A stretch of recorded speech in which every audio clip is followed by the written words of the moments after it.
Points of truth are a major factor in how I sculpt and teach sculpture. Establish a set of truths for yourself and work within those in order to make the sculpting process much more manageable. Here, a truth we've established is the apex of the sphere of the eyeball. This apex runs down the middle of the eyeball in the direction the eye is looking.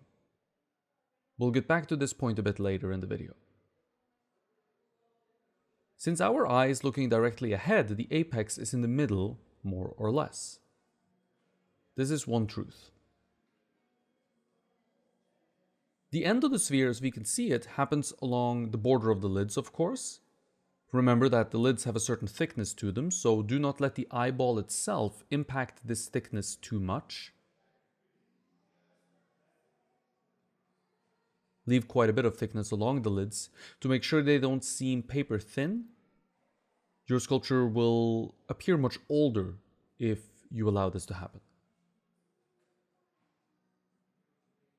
That brings us two truths, the apex of the eyeball and the lids, both of which we've established and believed to be true. And finally, the inside and outside corners are placed both from the front and from the side. These become our final points of truth, and the sphere of the eyeball, the volume which makes up this particular form, can now be built following or staying within these boundaries.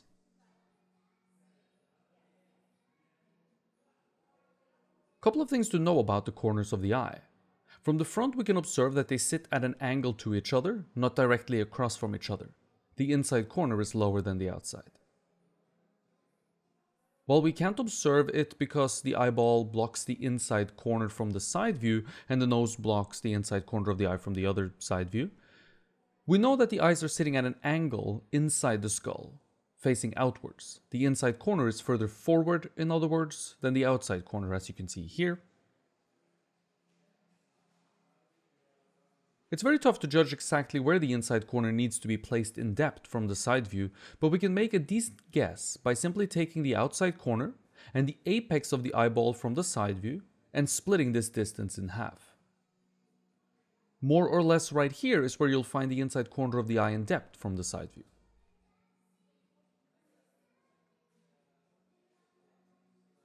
Remember that points of truth really only works if we respect them once they're set up.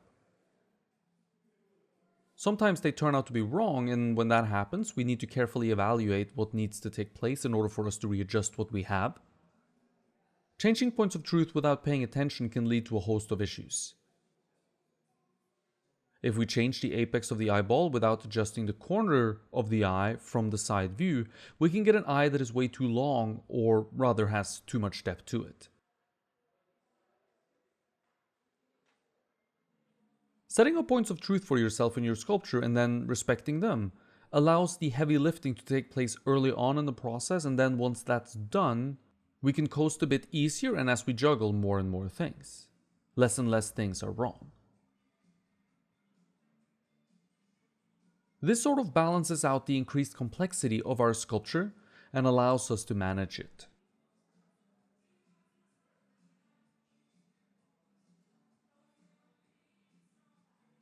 With the volume of the eyeball present in our sculpture, it makes sense to look for more information within the eyeball itself.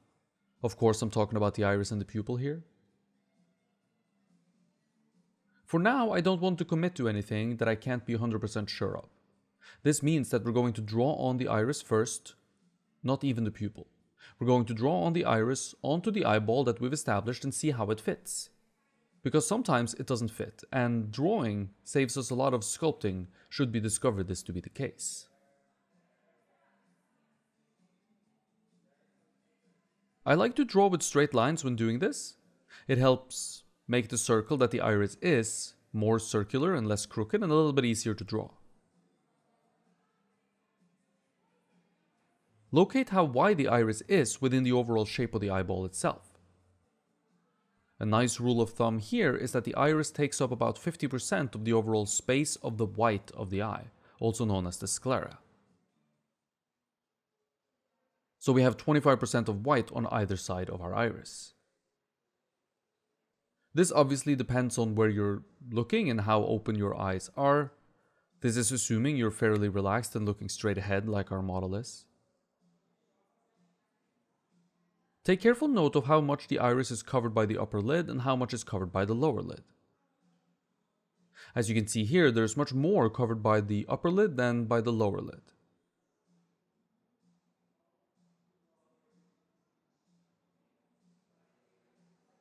This is fairly normal when we're looking straight ahead with our heads in a neutral position. Lean your head back and this changes, of course. It goes without saying, I think, that the eyes can move quite a bit.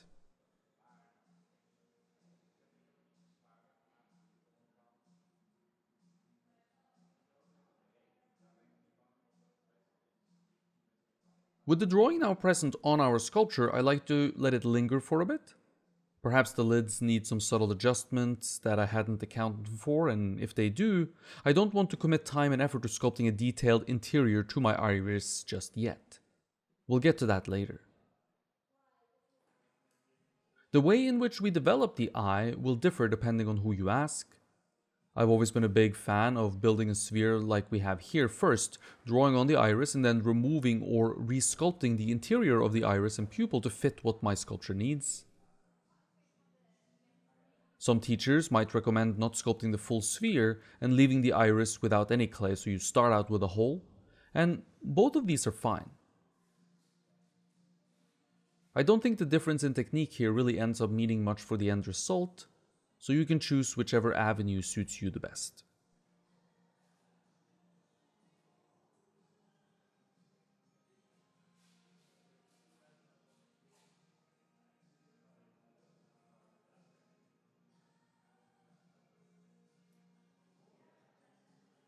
If your drawn-on iris needs to take on the shape of an olive in order to fit all the parameters we laid out above, then there is something wrong with the design of your lids. They're either too open or too closed. This technique relies on the fact, and that is the entire sculpting process that I use when I refer to technique, it relies on the fact that one answer leads us to the next. So if something is wrong with the lids, then it will impact the iris as well. Make sure the iris is of proper width, taking up about 50% of what we can see of the eye. Make sure that you cover as much of the iris at the top and the bottom as you can see taking place in your reference. If something is wrong with the layout the iris is meant to fit into, it should pop up right here in that the iris won't be capable of being round following all the parameters that I asked you to follow above. And this is going to be the case for almost the entire process that I employ. It requires what came before it to be good in order to function well. This is not a glitch, but a feature of this process, and anything that gets layered on top of something else should quickly prove to us that what it was layered on top of was either correct or faulty.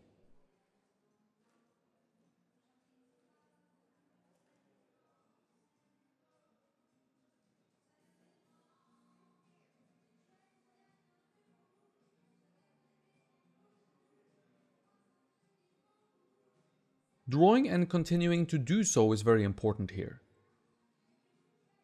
We constantly should chase after a bit more accuracy and worry more about what is different rather than what is the same. It's easy to get satisfied by the fact that our sculpture resembles the model we're sculpting, but that is not going to be good enough.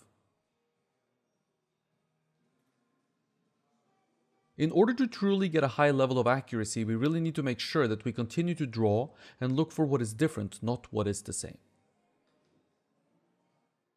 The clay that you'll see me add to the sculpture, it's not clay added to make the sculpture smoother or prettier, not yet. It's clay added, or sometimes removed, to adjust the drawing and bring my sculpture a bit closer to my reference, hopefully. Accuracy is perhaps not a trait in and of itself that's so desirable, unless you're working on a portrait that needs likeness, of course. But more so than that, striving for accuracy to our reference brings a level of control and confidence to what we do. At the same time, nature is an infinite pool of variation, and if you're after making lifelike work, there is no better place to look than life itself.